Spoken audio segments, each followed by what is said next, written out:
حضرت عمر سے روایت ہے کہ میں اور میرا ایک انصاری پڑوسی دونوں اطراف مدینہ کے ایک گاؤں بنی امیہ بن زید میں رہتے تھے، جو مدینے کے پورب کی طرف بلند گاؤں میں سے ہے۔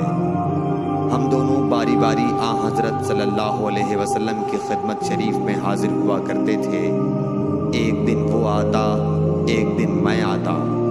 جس دن میں آتا اس دن کی وحی کی اور رسول اللہ صلی اللہ علیہ وسلم کی فرمودہ دیگر باتوں کی اس کو خبر دے دیتا تھا، اور جب وہ آتا تو وہ بھی اسی طرح کرتا۔ تو ایک دن وہ میرا انصاری ساتھی اپنی باری کے روز حاضر خدمت ہوا۔ جب واپس آیا تو اس نے میرا دروازہ بہت زور سے کھٹکھٹایا اور میرے بارے میں پوچھا، کیا عمر یہاں ہیں؟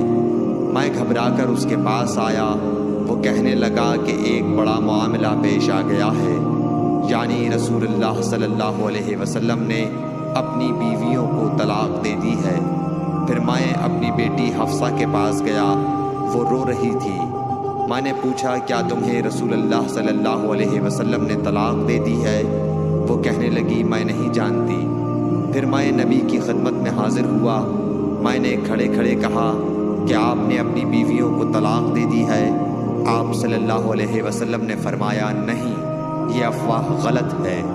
تب میں نے تعجب سے کہا، اللہ اکبر، اللہ بہت بڑا ہے۔